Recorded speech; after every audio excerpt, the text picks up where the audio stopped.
You might have seen school counselors around and they might have already come talk to you or come talk to your class, but do you really know what their role actually entails?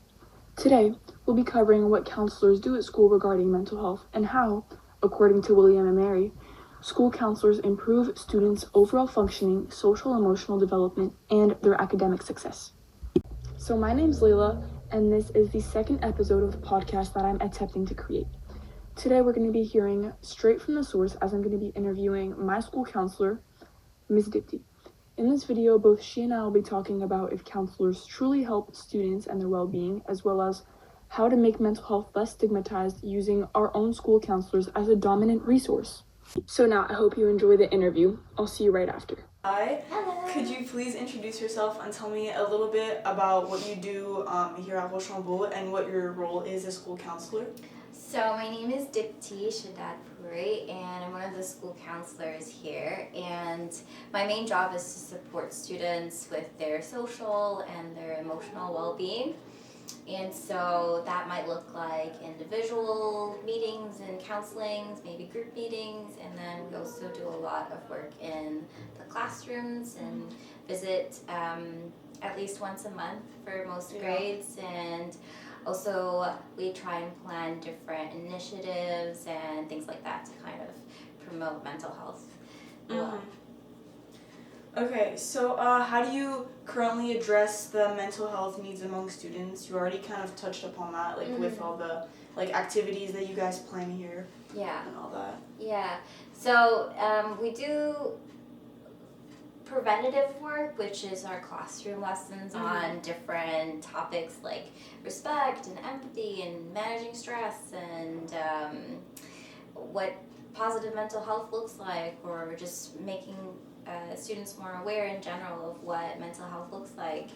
And then we do initiatives for the whole school that would be more preventative, like we had our bullying prevention week, we have a digital awareness week coming up. I do my recreation recess, which is like this fun activity for kids to come and relax and play some games and things like that during lunch, and all of that is more preventative work. And then we have our more like intervention work, so when there's a crisis or when students need help for something that's going on in their lives, we might have one-on-one meetings or group counseling, parent consultation, teacher consultations, things like that. So that's like maybe the two different tiers of how we work. I'm a little bit worried that I'm not speaking loud enough. Hopefully I hope it's good. I'm like, I'm not, okay, I need to speak louder. Okay, teacher voice. Okay, so do you feel that students are comfortable approaching school counselors about their mental health concerns? That is actually that's a forefront concern of mine all the time in terms of how do we make sure that we feel accessible to students, because the answer is it's complicated. I think it's easier for some students, maybe based on the culture that they're coming from, how their parents see it, how they see it, even their age. We definitely have more of the younger students in the middle school, and we also have way more girls coming. So it varies, and I wish it would be more accessible, but I will say our stats say that between the two of us, two counselors at the school, we've helped about 20% of students last year.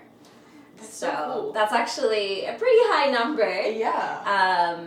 It's concerning because it suggests that, students are struggling with different things, but it's at least those students are the ones that are reaching out. I know that number of students struggling is going to be a much larger percentage. But 20% of the school is reaching out, which is not. Yeah, that's no. And this is individual work, right? So I'm hoping that the students who maybe are not coming in individually are still benefiting from some of the other things that we're doing with the classroom, or like recreation recess, for example. And do you think that like there's a better way to connect with them, like for example one-on-ones or group meetings than you are already doing now, or do you think that this is the best approach? there's always more to be done. Something that I would love to do is have more time with students where maybe we set up where all students have to come check in with their counselors once a term, even just for like 5 minutes, where it was like in their schedule that this is their time to see their social emotional counselor, because they have time to see their college counselors or the university counselors, for example, and that's a priority. And so there's I think space to prioritize and have like a balance. And have like a balance with that. But when we look at it logistically in terms of the academic schedule and trying to fit in time, it just wasn't possible. And then we also are limited because it's just 2 of us and there's almost 700 kids at this school. So yeah, we haven't been able to do check-ins like that. Yeah. Do you think that mental health is a topic that is talked about at schools? I think that we're living in a time where it's been talked about the most over any other time that has existed, but of course there's always room for more. But I love that we are taking it more seriously now than maybe when I was growing up, and I love seeing that students are more aware, and students are the ones that are really bringing it out in conversations, because maybe they're seeing more things on the internet and they have more access to information on the internet, which sometimes is worrying because all sorts of information is out there. But in general, I think that we have a lot more access to information, and that just naturally is going to mean that we have more conversations about it. I think at our school, I would love to see more of the other teachers talk about it. Sometimes I worry that it's just the school counselors that talk about it. And I would love to see maybe more trainings for the teachers to know more about it too, so they can have more conversations. Because they see you guys a lot more than we do. Yeah. So could we like probably include more programs?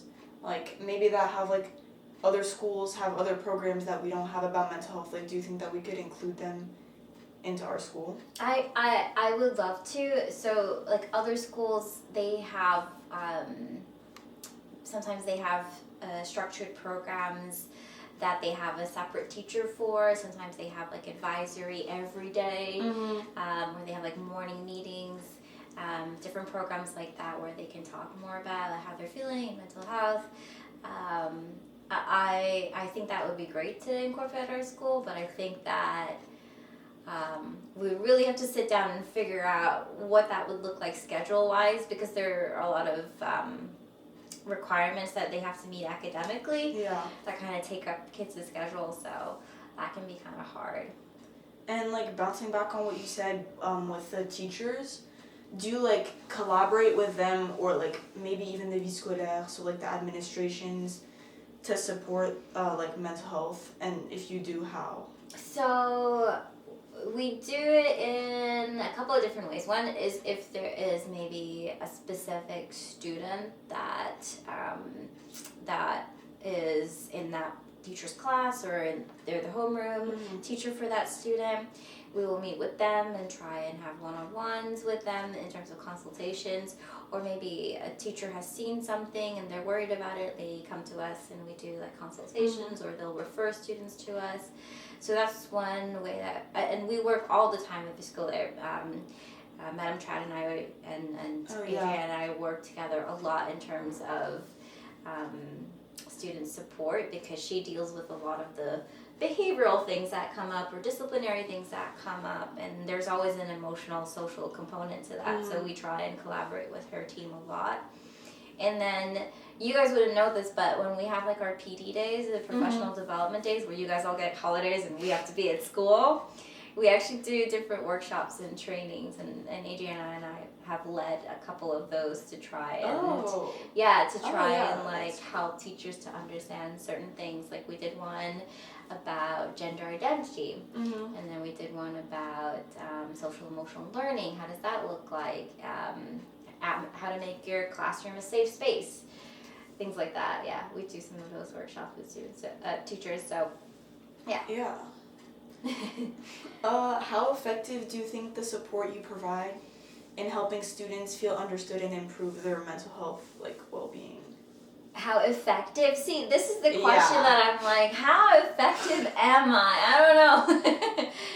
What do you think? I think like it's pretty effective, but like you said, I feel like if we include more things from, for example, like other schools, or if we like get in touch with more teachers and all the things like that could really help, because I feel like not a lot of people like know that they have you guys as a resource to like fall back on.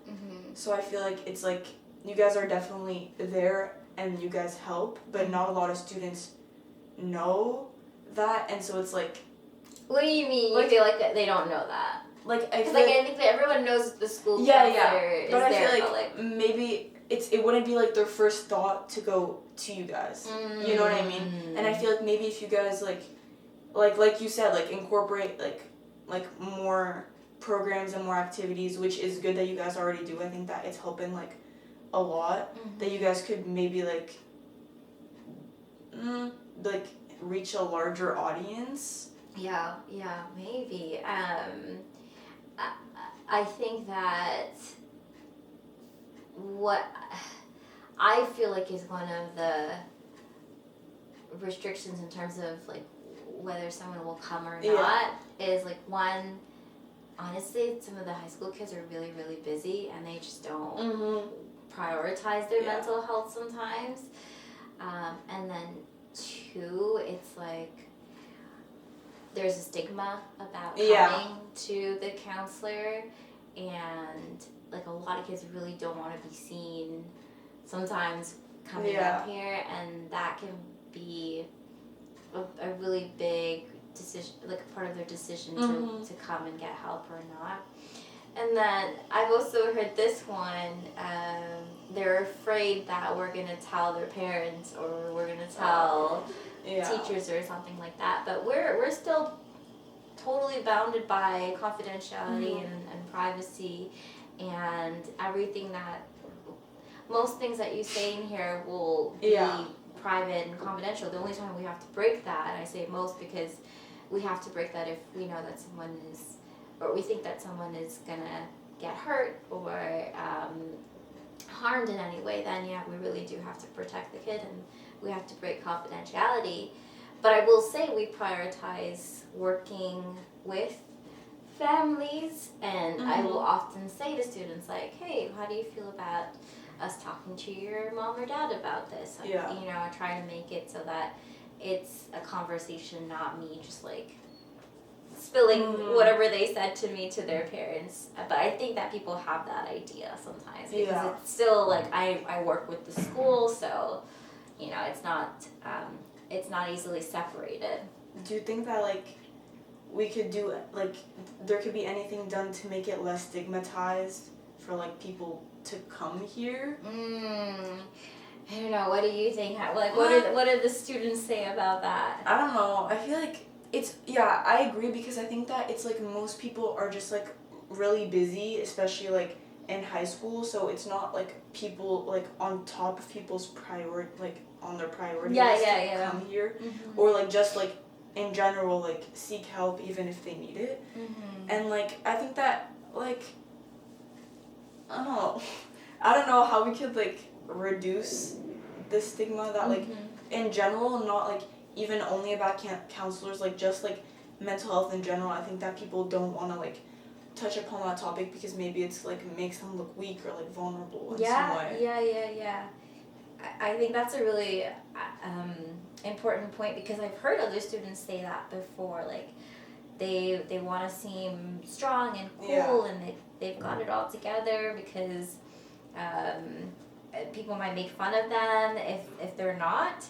And you know, I think that's part of why we don't talk about mental health, because it's still seen as like a weakness rather than like something that we all have and struggle with sometimes. Like our physical health is not always perfect, so neither is our mental health. I think more conversations in the classroom maybe, and just in the school in general, could help to decrease some of that stigma, and just working on creating a safer space by like including everybody in the conversation could be part. It's a process though. I think it just takes some time. But I think we have a lot of things in place right now that I believe are trying to combat the stigma, and there's always room to do more. So I would love to collaborate more with students. I think. Yeah, I think that's a cool idea. I think right. It could help, because then it could show that that all students some also care about their mental health also, and they care about doing stuff better things for their mental health. Mm-hmm. So it would empower other students to think the same way. Yeah. I think that using our student leaders to kind of I don't know. So we had a podcast that we did recently for Bullying Prevention Week, and we interviewed students to talk about bullying and well-being at school and all of that, and it was really nice because we got to hear their voices, and I think more efforts like that where we ask kids what do you think and how can we go about this. The upcoming event that we have, we're getting some student leaders to tell us, okay, so what are some different activities that your peers are going to enjoy, rather than just being adults and what we think is cool is probably not what you guys think is cool anyways. I mean, I'm not that old, but but still, it's good to involve them in those kinds of initiatives where we come as a team to okay, here's the problem, how do we fix it, and really get students to play a role in that.